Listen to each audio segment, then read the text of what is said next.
Ya no me dio tiempo de contestar la anterior. Ni a mí, maestra. ¿No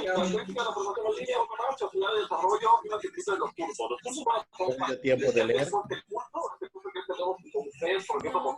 O sea, las respuestas yo no las pude leer. Ajá, No, maestro. Exactamente, cuando iba a responder se va. A mí me sale distinto el tiempo en la computadora que en el cel. Y cuando le doy, o sea, la correcta me sale en rojo, que es incorrecto, porque se acabó el tiempo. Sí. Me pasa así como 4 respuestas o 5, me sale en rojo, que es incorrecto, cuando ya le había dado el correcto. Muy bien. ¿Pueden ver en la pantalla? Maestro, dice Fernando que no lo deja acceder, que lo saca de nuevo, igual a Indira que le dice cargando. Yo les di aceptar, nada más es cuestión que entren, hija. Si veo que cada rato me dice que les pide entrar.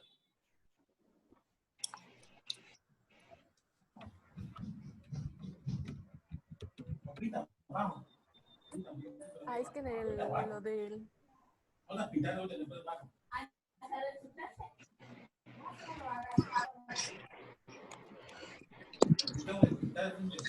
Solo falta una pregunta. Creo que ya entró. Ya está. Solo falta una pregunta. ¿Listos? Sí. Sí. Muy bien. Ahí va la última.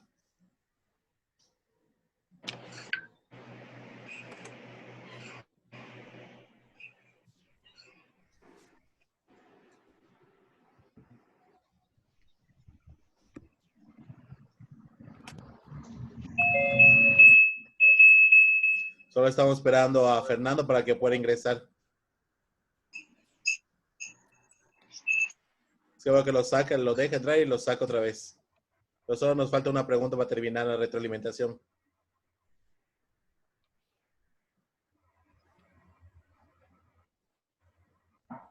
Ahora sí, ya está, ya entró. ¿Listos? Ahí va la última. Y dice... La última. Dice... Es la razón por la cual el currículum se transforma. ¿Por qué el currículum se transforma? Acuérdense.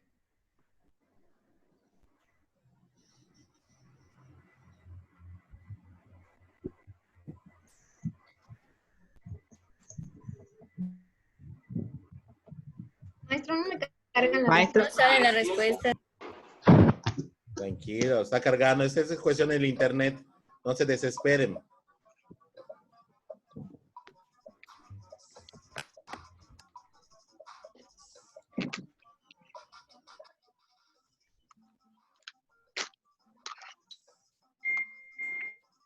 ¿Pudo cargar? Sí. Sí, maestro. Perfectly.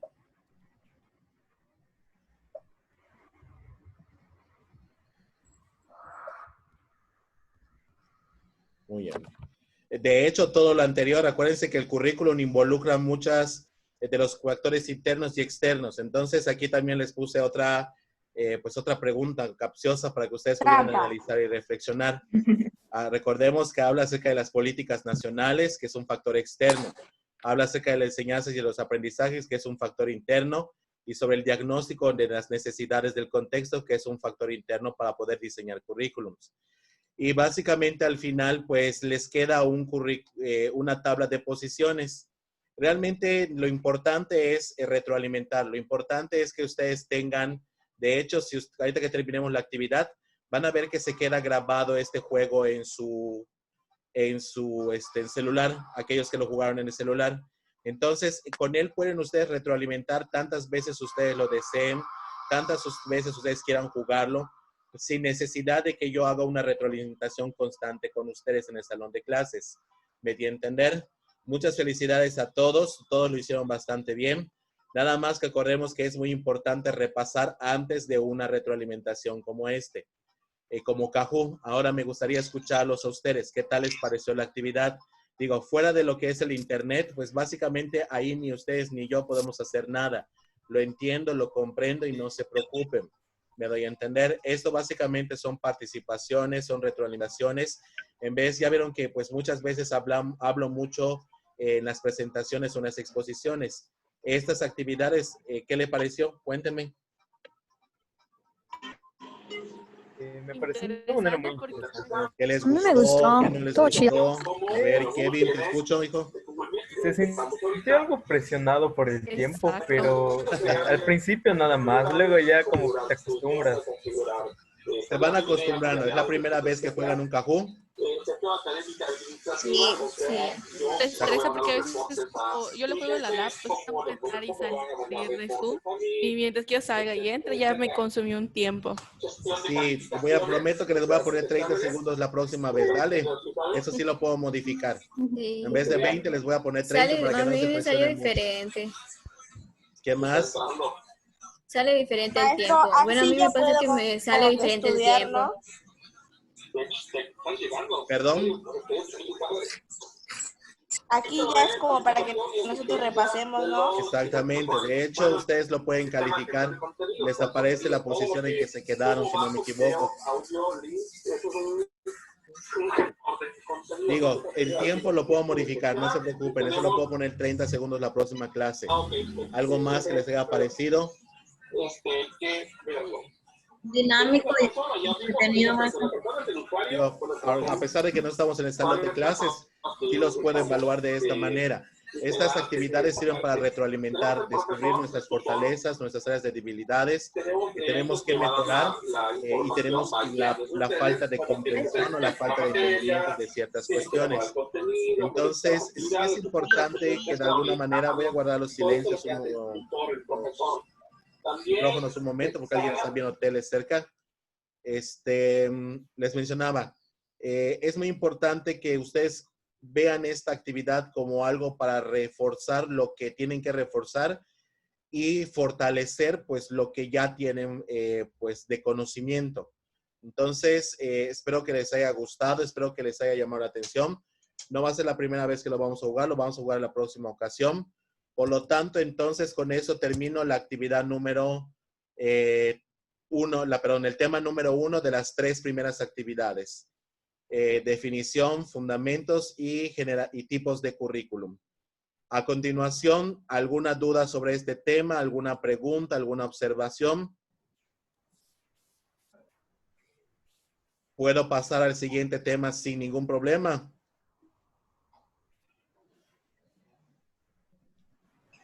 Muy bien. Entonces, pasamos al siguiente tema en particular que vamos a estar viendo a lo largo de la actividad 4, 5 y 6 que ustedes ya realizaron y que subieron el día lunes.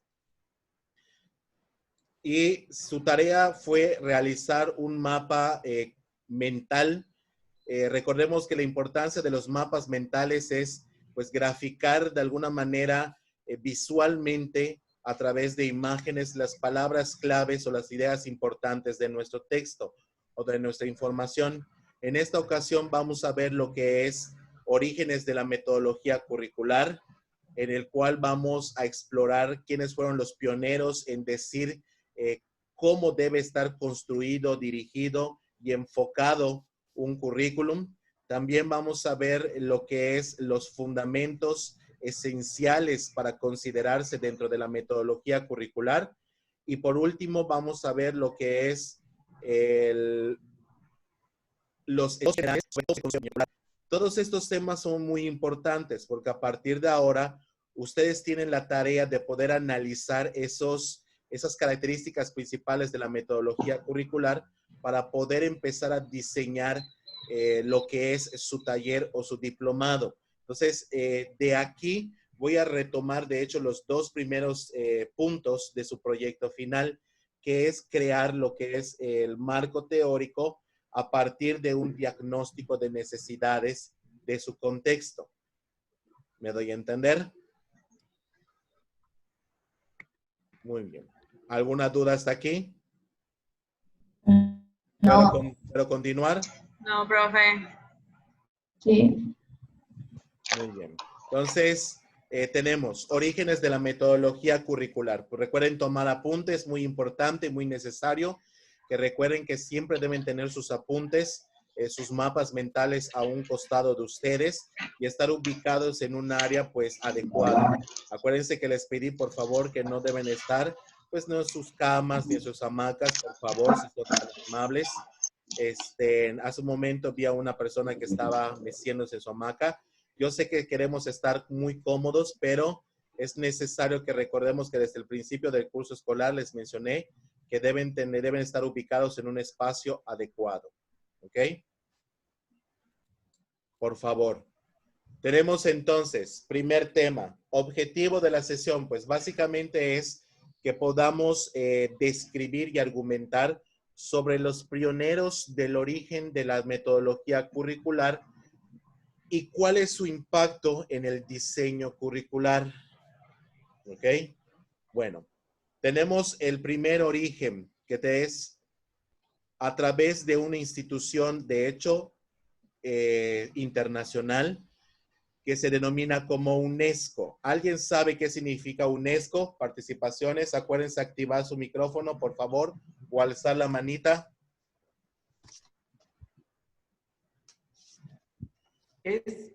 Maestro, Daniel. es la organización para la educación, la ciencia y la cultura. Correcto, Daniel. Muy bien. Tenemos entonces esta organización internacional. Esta organización en 1994, a través de uno de sus principales representantes, denominado como Jacques Delors, crea una nueva teoría que dirige los procesos de enseñanza y aprendizaje, denominado como los 4 pilares de la educación. ¿Alguien sabe cuáles son los 4 pilares de la educación mencionadas en la clase anterior? Saber ser, saber hacer, aprender a aprender, y había otro. Correcto, es saber conocer, saber hacer y saber ser. Acordémonos, por favor, y recuerden tomar apunte porque es algo muy importante. Saber, saber conocer, saber hacer y saber ser. De ahí la UNESCO nos determina un organismo internacional preocupado por los niveles educativos de la población mundial, no solo enfocado a lo que es un país, sino que de alguna manera influye políticas internacionales para la formación humana, mundial, global, y de ahí empieza a lanzar manifiestos, consejos, intervenciones a las naciones, es decir, a los estados, en particular a aquellos representantes que forman parte del Consejo de Organizaciones Mundial, que es la ONU.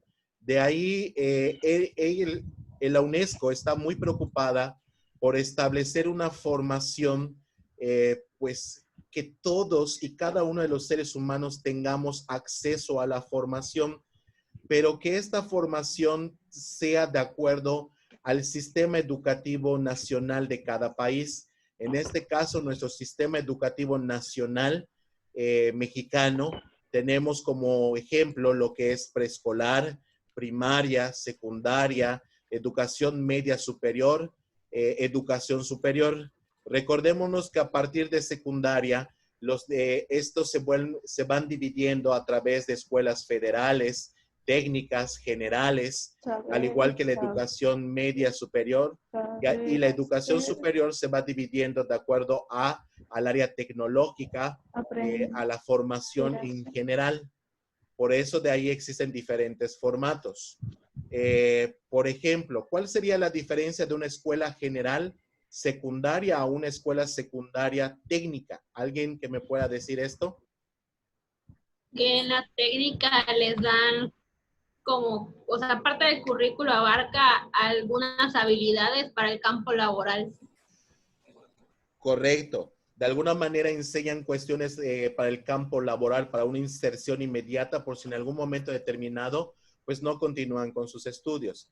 En cambio, en las escuelas generales comúnmente son llamados talleres. Estos pequeños talleres que los forman de manera cognitiva, física, sin involucrarse tanto en la parte laboral. ¿Sí me entiendes? De ahí entonces, le dé prioridad nacional a una formación y la población acceso a una formación. De hecho, existen estándares nacionales e internacionales que dirigen, pues que dirigen las acciones y las políticas educativas nacionales. Por ejemplo, está la inversión por persona dentro del sistema educativo actual, habla acerca de la infraestructura, habla acerca de los recursos pedagógicos, recursos didácticos, y eso simplemente consejos o directrices que la UNESCO hace. Y ya cada país, de acuerdo a su ingreso, a lo que lo llamamos como Producto Interno Bruto, que vieron en Economía y Política Educativa. ¿Alguien sabe qué sigla se sigue el Producto Interno Bruto? El PIB básicamente es el Producto Interno Bruto, que es, gracias Alberto, gracias Fernando y todos aquellos que lo mencionaron. Básicamente el PIB es aquel estándar económico nacional de un país que le permite tener conocimiento sobre la economía, y de ahí poder generar presupuestos nacionales.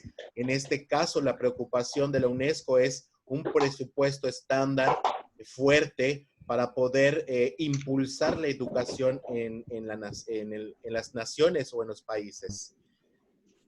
¿Alguna duda hasta aquí? No, maestro. De ahí pasamos a la parte de los países. La UNESCO hace, vuelvo a repetir, una diferencia de acuerdo al nivel de desarrollo científico, tecnológico, cultural, social de las naciones. Y lo divide en dos. ¿Alguien sabe cuáles son esas dos divisiones? De hecho, son tres, para empezar. Esas tres divisiones en las cuales clasifican a los países de acuerdo a la ciencia, tecnología que posea.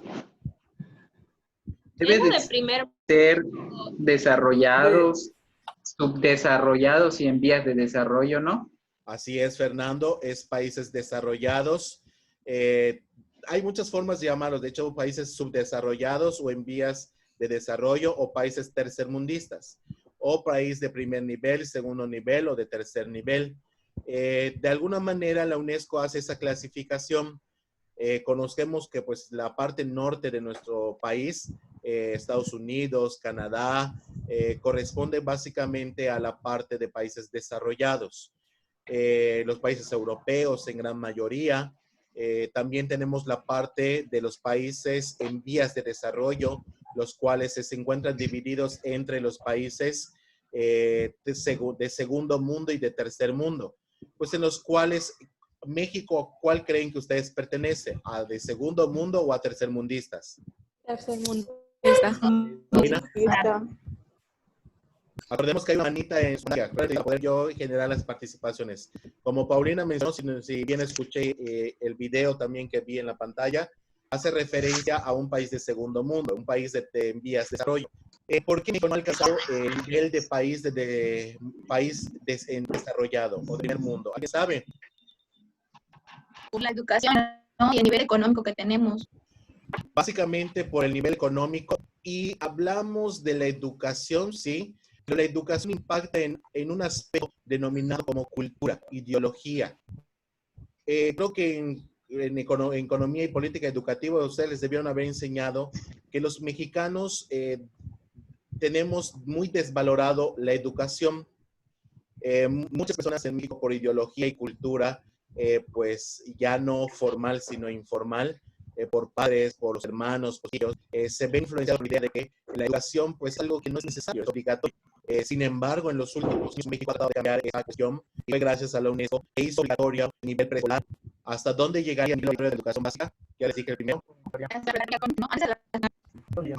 No, sí, se ha considerado que la patria sea un nivel básico, sin embargo, en México lo consideramos como un nivel básico de formación educativa.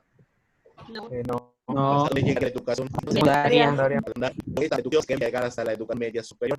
Sin embargo, de acuerdo con México, solo llegas a la educación secundaria. Y también tiene mucho que ver con la cultura e ideología de nuestra sociedad.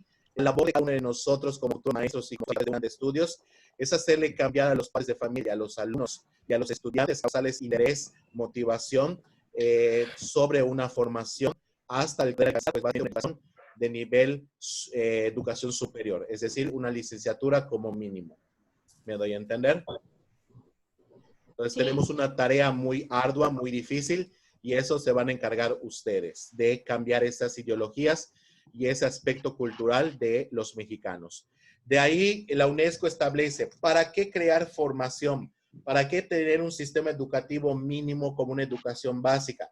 Bueno, pues aquí la respuesta es que se deben generar procesos de enseñanza eficientes, efectivos, pertinentes y viables.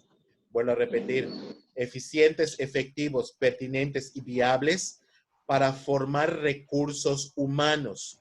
Estos recursos humanos nos van a permitir, pues, que en un país se creen,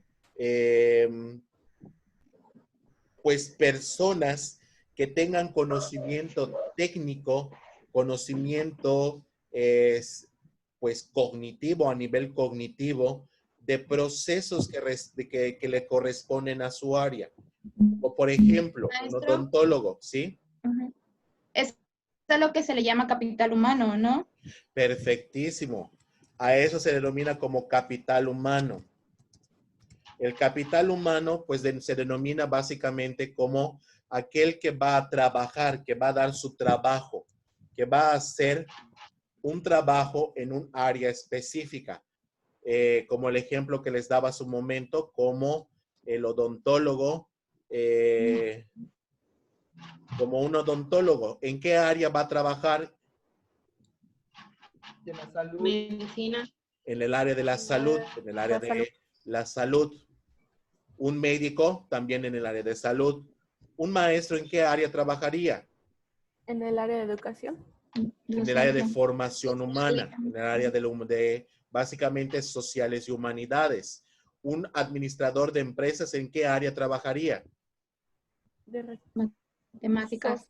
Económica. En el desarrollo, pues en el área económica, en el área de impulso económico a través de una institución.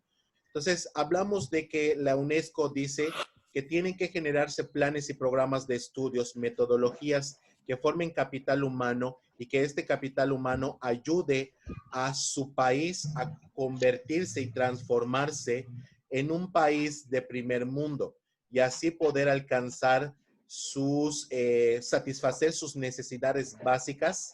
Pues obviamente hablamos de la pirámide de Maslow como la de material, las fisiológicas, la de autorrealización, entre otras cuestiones, para que luego esa autorrealización le permita impulsar el trabajo de una organización, de una empresa, y este tenga impacto sobre la economía nacional.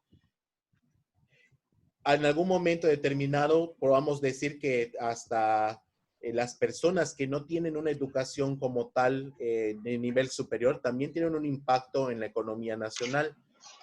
Por lo tanto, la UNESCO mejor dice, pues fórmate en un nivel superior para que el impacto sea de manera positiva y esa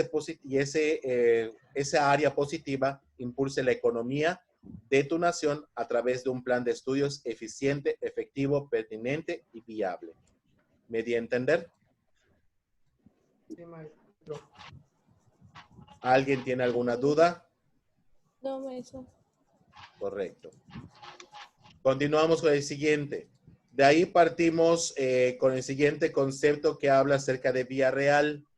Vía real, sí, ¿verdad? Sí, vía real, pues nada más nos hace, como pionero de la metodología de diseño curricular, nos hace referencia que los planes y los programas deben estar diseñados o basados de acuerdo a las realidades de nuestro entorno. Por lo tanto, las realidades vendrían siendo los factores externos que dirigen la construcción de un programa de estudios. En este caso, acuérdense ustedes, ¿cuáles son los factores externos que pueden modificar o impulsar el diseño de un currículum?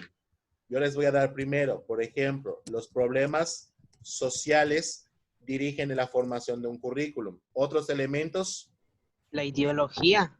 la ideología, Las necesidades, ¿no? Política, la economía. la ideología cultural, La política también. la economía nacional, La política. la política de una de La cultura. la economía, La la cultura. política, La cultura y el sistema económico. estamos hablando del sistema social. Los sistemas sociales, es decir, las jerarquías sociales también son pues una distinción que en muchas ocasiones los planes y los programas de estudios los afectan. La cultura, como costumbres, aspectos culturales como las tradiciones, costumbres, días feriados, festividades, celebraciones, también eso afecta al diseño de un plan y programa de estudios. ¿Sí me di a entender? Sí. Perfecto, muchísimas gracias por esta aportación. Continuamos. De ahí partimos con la idea de que otro aspecto a mencionar es Mendoza. Mendoza habla acerca de que el currículum debe responder a modelos sociales. Por ejemplo, ¿será el mismo programa de estudios que tenga México al que tiene Venezuela? No. Por lo tanto, ya hablamos de que un modelo social hace referencia a la cultura en la cual está inmersa. Por lo tanto, el programa de estudio debe ser diseñado de acuerdo al modelo nación-estado. ¿Sí se acuerdan que fue una pregunta de Cajú? Es decir, de acuerdo a mi sociedad y de acuerdo a mis políticas internas como nación. De ahí que se ve influenciado por la nación-estado. ¿Okay? Pero que esta debe tener formación humanista, es decir, propiciar el desarrollo humano de toda la población. Es decir, que nadie tenga pues diferencias educativas, que todos tengan acceso equitativo y igualitario a la educación para formarse en diferentes áreas que la nación necesita. Es de acuerdo a las necesidades nacionales a las cuales se parte esa parte de humanismo. Y también habla acerca de la última parte de alejarse de la tecnocracia, es decir, la parte de formar la parte científica, acercarse, pero no es alejarse, es acercarse a la parte de formación científica y tecnológica de una nación. Por ejemplo, ¿alguien sabe cómo se llama el instituto que fomenta a través de becas el desarrollo científico y tecnológico, no solo de lo químico, matemático, sino también de lo social en México? CONACYT. Excelente, el CONACYT. Perfecto. Muy bien. ¿Hasta aquí alguna duda, alguna pregunta, alguna observación? No. Muy bien. Estoy borrando nada más los anteriores porque se mueve, si se dan cuenta, se mueve con el otro. Pero bueno. De ahí aparece, digamos, de alguna manera, el doctor, especialista, investigador más reconocido dentro de la metodología curricular en México, llamado Ángel Díaz Barriga, el cual determina que los programas de estudios deben responder a las necesidades institucionales de pues una escuela. ¿Por qué? Porque recordemos que las instituciones escolares son las que conocen directamente las necesidades del contexto en el cual están inmersos. Al parecer, las escuelas tenemos la labor y el trabajo de poder hacer un diagnóstico constante de las necesidades en la cual está inmersa. Un ejemplo, nuestra escuela tiene 16 licenciaturas. De esas 16 licenciaturas, de alguna manera la escuela se encargó, no de alguna manera, sino hizo un proceso de investigación, de reforzamiento, para poder invitar a las sociedades, a la sociedad de manera general para poder participar en los programas de estudios que tiene, inscribiéndose e informándose en ellos, como ustedes tomaron la decisión de tomar la licenciatura en educación. Por lo tanto, la escuela tiene el trabajo de generar esa oferta educativa para poder satisfacer las necesidades de formación educativa de una sociedad cercana. De ahí también tiene el trabajo de que los programas de estudios deben tener conocimientos sobre las barreras, limitaciones, sobre pues algunos obstáculos que pueda generarse a través del tiempo determinado de un programa de estudios. En el caso, por ejemplo, de ustedes, tenemos licenciatura en educación de 3 años. Entonces, como escuela, como directores administrativos, coordinadores, maestros y estos alumnos, en muchas ocasiones tenemos que informar sobre limitaciones, barreras, obstáculos que se dan durante la aplicación o el desarrollo de un programa de estudios. Pero antes, el currículum tiene que considerar esas para que pueda darles ciertas directrices o ciertas acciones para regir el rumbo y poder formar recursos humanos, es decir, capitales humanos con un perfil de egreso de manera pertinente. Que ustedes teniendo 6 años cumplan con el trabajo, la labor que ustedes van a tener en una institución cuando empiecen a hacer una población activamente económica. ¿Poseen dudas aquí? Participación social. Recordemos que es muy importante vincular lo que hemos aprendido. De alguna manera, muchas de las escuelas como la nuestra, por ejemplo, la licenciatura en odontología, brinda servicios de higiene bucal a la sociedad cercana. Entonces, bajo costo. Entonces, de alguna manera, ese es un ejemplo de una licenciatura con la sociedad. En el caso de la educación, podría ser ideal que ustedes tomemos en algún momento, no solo ustedes, los medios, que tomemos la iniciativa de formar escuelas como de aislamiento, que les da a brindar a los chicos de nuestra comunidad cercana, pues, educación. De manera ustedes realizan sus habilidades docentes. Es un ejemplo de cómo se vincula a ese también con responsabilidad social institucional. ¿Algún vez lo han escuchado? El concepto de responsabilidad social. Sí. Eso refería a que la escuela tendrá que vincularse directamente para empezar a brindar servicios a bajo costo y ustedes para fortalecer sus competencias. Es decir, que no solo sea tradicionalista, sino que ustedes les enseñen, motive y se les impulse conocimiento y herramientas de la lógica para que en su momento de no sean competencias simplemente disciplinas médicas, sino también sean profesionales tecnológicas, las cuales puedan impulsar su formación académica. ¿Sí? Para crear una eficiencia y pragmatismo y acercamiento de la escuela con aspectos en los cuales es indirecto. Y de alguna manera, pues, creamos modelos políticos económicos para beneficiar a los profesionales que salen de la universidad y que modifiquen hoy de la sociedad cercana. ¿Alguna duda, jóvenes? No. Muy bien. Y de allá terminamos simplemente el día de hoy con Arredondo, otro mexicano que habla acerca de que los programas de estudios, aunado a lo que dijo Ángel Díaz Barriga, que de los programas de estudios deben responder a retos pedagógicos de formación, es decir, ubicarse en un punto y en un origen para que estos se vayan incrementando o vayan fortaleciendo pues a la sociedad circundante, que se vaya subiendo su nivel académico, su nivel profesional, su nivel de formación humana, que responda a las demandas y necesidades de nuestro entorno, que lleguemos a acuerdos mutuos en el cual el programa de estudios aplicado por una institución educativa responda a esas demandas y que estas personas que estudian en nuestros programas de estudios se sientan satisfechos, se sientan autorrealizados, se sientan felices, por decir alguna palabra o alguna emoción,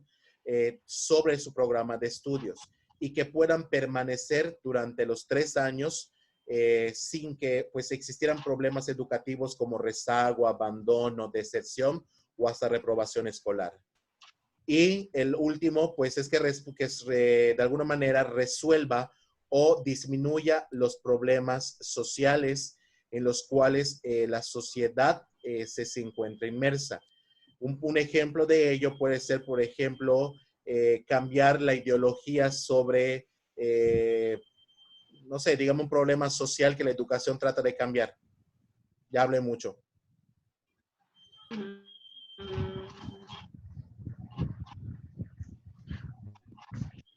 ¿La educación sexual?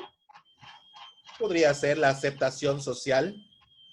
La aceptación social. Los valores. La los formación. Valores influyen en valores. Correcto, el impulso de los valores que últimamente también andamos olvidando la tolerancia, la responsabilidad, la integración, entre otras cuestiones. Muy bien. ¿Quedó entendido? Sí. ¿Tienen alguna duda, alguna pregunta, alguna observación? No, maestra. No. Esos son los 5 pioneros de la metodología curricular. En la siguiente clase del día de jueves vamos a ver los últimos 2 temas, que es los fundamentos de la metodología curricular y los esbozos de la metodología curricular. Voy a pasar lista. Si se termina la videoconferencia, ya solo es para pasar lista, ¿vale? Voy a terminar la videoconferencia e inicio nuevamente, solo para pasar lista. ¿Ok? Sí, maestro. Muy bien.